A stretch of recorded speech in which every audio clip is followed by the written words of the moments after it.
la résolution des problèmes, l'autonomie. Ensuite, l'orientation.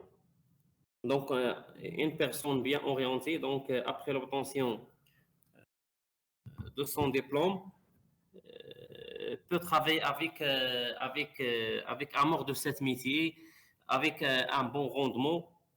Donc, avec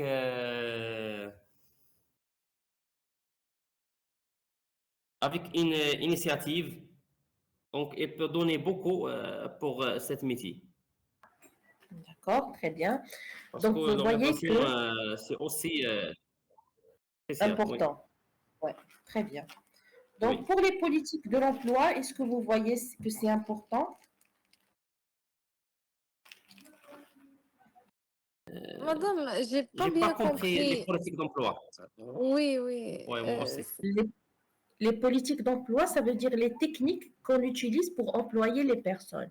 Ça veut dire actuellement au Maroc, pour les politiques d'emploi, on passe tout d'abord par un concours, puis après un entretien, puis après on a bien sûr la sélection et tout d'abord la sélection par dossier, c'est la première des choses.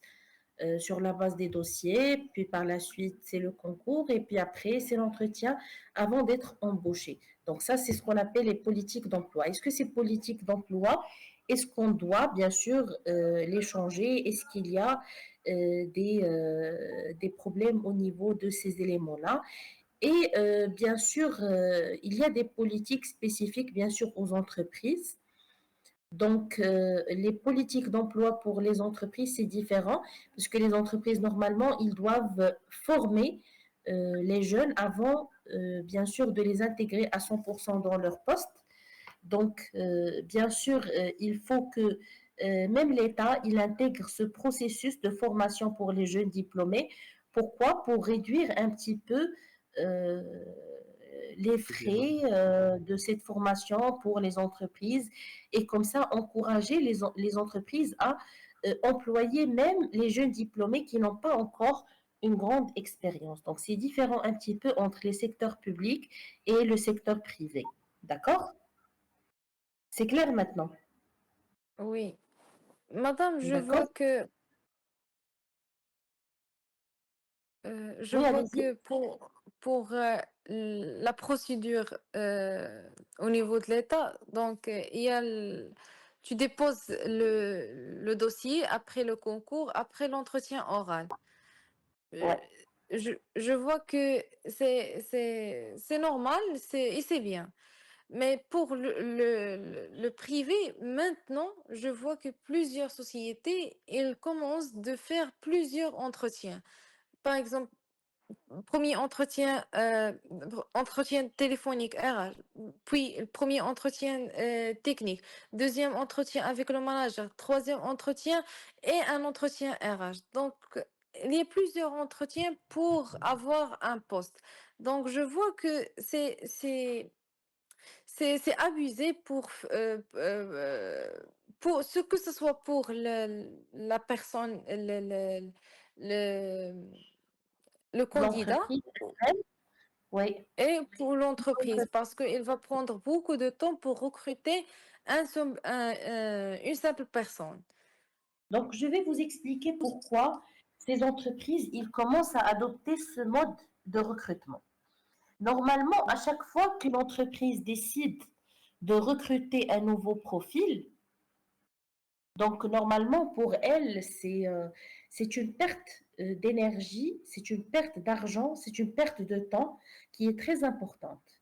Donc à chaque fois qu'on recrute un élément et par la suite on découvre que cet élément, ce n'est pas un élément qui est convenable pour l'entreprise, automatiquement elle va se rendre compte que voilà, j'ai perdu beaucoup de temps, beaucoup d'énergie, j'ai investi beaucoup de temps dans un process qui n'a pas généré le bon profil que je cherchais.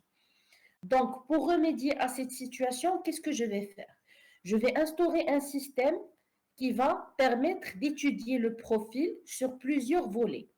Tout d'abord, l'entretien téléphonique, ça permet un petit peu de mettre le premier contact avec la personne. Ça va nous permettre de filtrer un petit peu les personnes qui se sont présentées pour l'entreprise pour bien sûr intégrer euh, le poste, bien sûr, vacant. Donc, pour intégrer le poste vacant, ils vont filtrer, bien sûr, un grand nombre de personnes via l'entretien téléphonique. Par la suite, il va passer par un entretien technique. Pourquoi? Pour évoluer ses compétences techniques. Est-ce qu'il a déjà une expérience? Est-ce qu'il sait très bien gérer des situations? L'entretien technique, c'est surtout pour évaluer pratiquement, est-ce qu'il a déjà une expérience? Est-ce qu'il a déjà résolu un certain nombre de problèmes dans d'autres entreprises? Donc, comme ça, on sait déjà si on a un profil adéquat pour le poste que l'on cherche. Il reste bien sûr l'entretien RH. C'est un petit peu un entretien pour déterminer les soft skills. Si cette personne, elle arrive bien à communiquer, si elle va arriver à s'intégrer, si cette personne, elle va bien sûr facilement collaborer avec les autres personnes, bien sûr, parce qu'actuellement, on a un système de travail qui est différent, parce qu'on travaille, on va dire, c'est un système qui n'est plus rigide. On va laisser une personne dans le même poste. À chaque fois, on doit apprendre quelque chose de nouveau et on peut changer de poste à n'importe quel moment. Donc, on va déterminer si oui ou non, cette personne va pouvoir s'adapter rapidement. Elle va pouvoir, bien sûr, suivre le changement. Donc, vous connaissez tous que la technologie, elle change d'une manière très rapide. Donc, ce qui fait en sorte que, bien sûr, on doit avoir des profils capables à s'adapter rapidement. Et bien sûr, l'entretien avec le manager, c'est celui qui va définir si cette personne elle a des attraits de personnalité convenables qui vont faciliter le travail avec elle. Ça veut dire si cette personne, on va travailler facilement avec elle, on ne va pas trouver des problèmes, on ne va pas trouver des blocages. Elle va bien sûr collaborer d'une bonne manière, elle ne va pas bloquer le travail, etc. Donc, c'est pour cela on passe par une série d'entretiens. Donc, on a préféré faire passer, bien sûr, le candidat par une série d'entretiens pour, bien sûr, pour être sûr bien sûr, d'avoir choisi la bonne personne au lieu que de perdre à chaque fois de l'argent, du temps et de l'énergie à rechercher encore le nouveau profil et encore l'intégrer à l'entreprise et à la fin découvrir que ce n'est pas la bonne personne. Est-ce que c'est clair maintenant, mademoiselle Asma?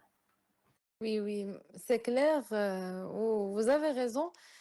Même les entreprises, elles ont raison, mais je trouve que pour les formations qu'on a ici au Maroc, surtout au niveau de la confiance en soi et les compétences, les soft skills, donc la plupart des étudiants, que ce soit pour un stage, pour un emploi, donc ils n'ont pas, euh, euh, comment on dit, Une grande euh, compétence.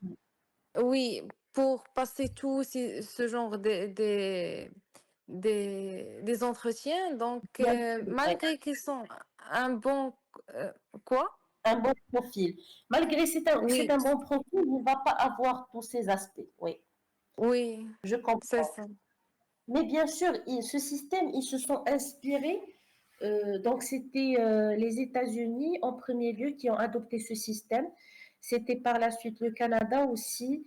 Et par la suite, ça s'est généralisé dans plusieurs pays. Donc, le Maroc aussi, les entreprises marocaines, ils ont adopté ce système. Pourquoi? Voilà, pour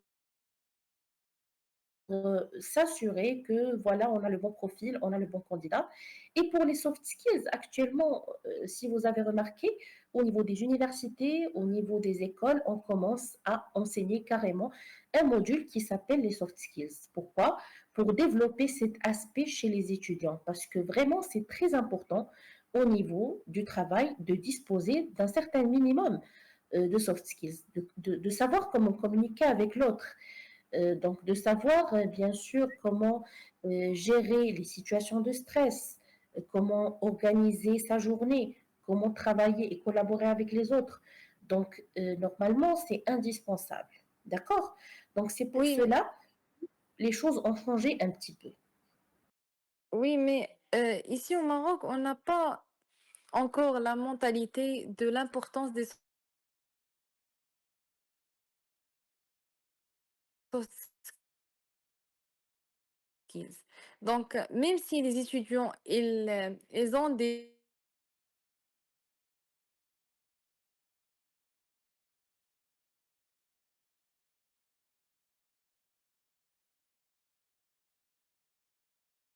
travaillent dans un et on oublie, on estime les pour cela, même euh, les étudiants, ils ont ce genre de module, ils n'ont pas des compétences, ils n'ont pas des soft skills. Oui, je comprends. Donc, vous voulez dire que normalement, les étudiants continuent à se concentrer juste sur les modules principaux, bien sûr, de leur formation, et ils n'accordent pas d'importance pour ce genre de module. Oui, je suis Oui, d'accord, mais eux, ils souhaitent que, bien sûr, par la suite, bien sûr, dans les années prochaines, que ça change un petit peu. Donc, ils ont démarré bien sûr comme ça et ils espèrent que ça va changer, qu'ils vont instaurer une nouvelle mentalité qui va bien sûr se développer dans le futur et qui va prendre en considération un petit peu ce genre de choses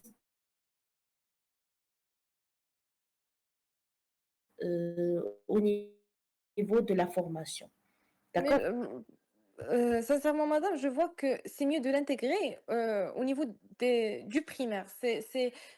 Parce que c'est à ce moment-là que la personnalité de l'enfant ou de l'être humain commence Bon, à- oui, oui, oui, effectivement.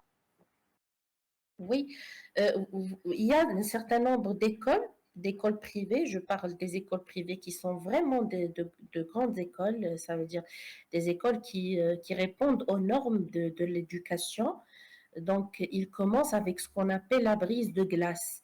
La brise de glace, c'est que bien sûr, à chaque séance, il y a un ou deux étudiants qui fait une petite recherche et une toute petite recherche, bien sûr, relativement à son âge et à son niveau, et qui va la présenter à la fin de la séance devant ses amis.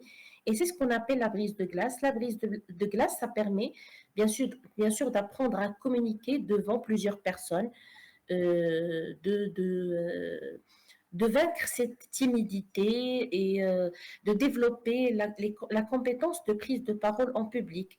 Donc ça commence comme ça, c'est vrai, vous avez raison.